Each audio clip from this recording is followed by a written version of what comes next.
Muraho neza bakunzi ba STV Rwanda, muri iyi video tugiye kurebera hamwe ingaruka z'intambara ikomeye hagati ya Iran na Israel ku rwego rw'isi,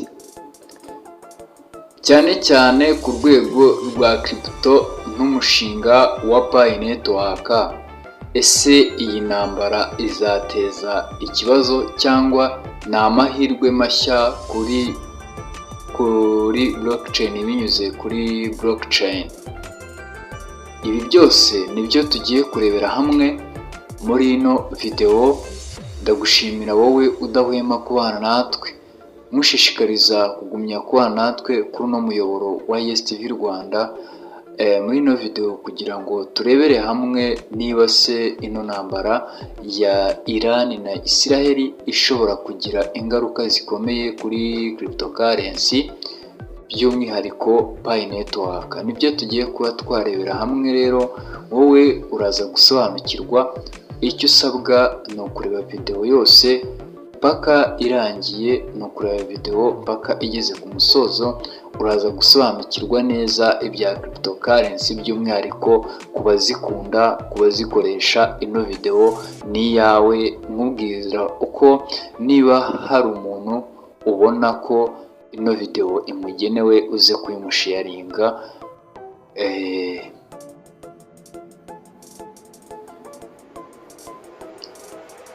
Turaza kurebera hamwe icyateye intambara n'uko isi ibyakira. Turarebera hamwe kandi ingaruka z'ubukungu bw'isi, kandi turaza kurebera hamwe ingaruka za cryptocurrency kuri iyi ntambara. Ikindi turaza kureba Pi Network ifiteho ihuriye n'ibi bibazo.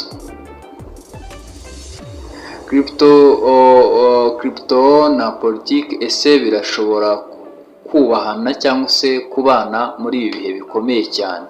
Ibi byose nibyo turaza kurebera hamwe muri iyi video. Icyo tugusaba ni ukuba hafi yacu ukaza kumva ukanasobanukirwa.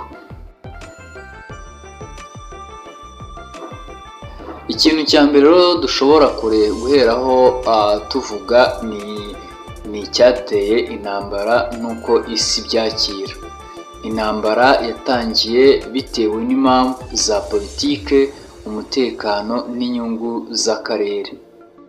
Iyi ntambara ifite ingaruka ku isoko mpuzamahanga kuko ibihugu byombi bifite uruhare rukomeye muri peteroli, inganda z'intwaro n'amateka y'amakimbirane. Ibihugu bikomeye nka Amerika, Uburusiya na China bifite aho bihagaze. Ingaruka ku bukungu bw'isi. Intambara ituma igiciro cya peteroli cyiyongera, bikagira ingaruka ku biciro byose ku isi. Amabanki n'amasoko y'imari byongera ubwoba bukiyongera mu ishoramari, kwinjira mu by'amafaranga adafitwe na leta. Cryptocurrency biriyongera.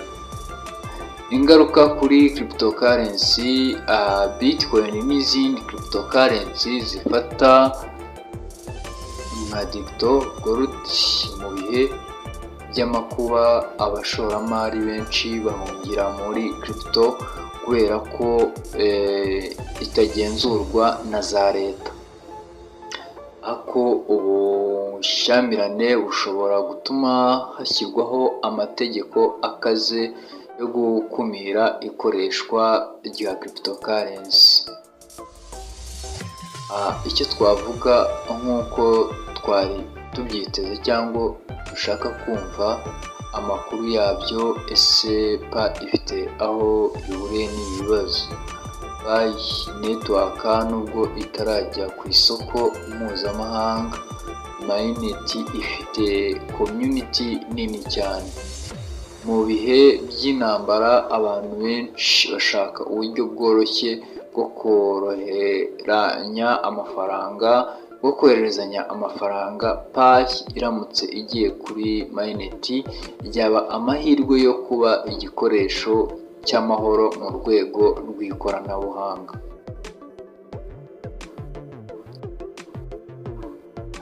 Amakimbirane ya politike n'ubukungu ashyira igitutu kuri crypto, ariko blockchain igamije guha abantu ubwisanzure bw'amafaranga, bikaba birwanya igitutu cya za leta. Niyo mpamvu hari impungenge ko ibihugu bimwe bishobora kubuza ikoreshwa rya crypto cyangwa bigashyiraho amategeko akomeye. Mu gusoza ino video yacu twabwira ko intambara hagati ya Iran na Israel ni ikibazo gikomeye ku isi yose, gusa ku bantu bari mu rugendo rwo gukoresha ikoranabuhanga nka rya Pi cyangwa se cryptocurrency, ibi ni igihe cyo kwiga no guhanga udushya aho gucika intege. Haracyari amahirwe menshi yo kubaka ubukungu bushingiye kuri blockchain, cyane cyane muri Afurika. Murakoze cyane kuba mwakomeje gukurikira iyi video kugeza ku musozo. Nimukomeze kudushyigikira kuri ES TV Rwanda, aho tubagezaho ibintu by'ingirakamaro, amakuru agezweho, ubusesenguzi bwimbitse ndetse n'ubumenyi kuri cryptocurrency, by'umwihariko Pi Network.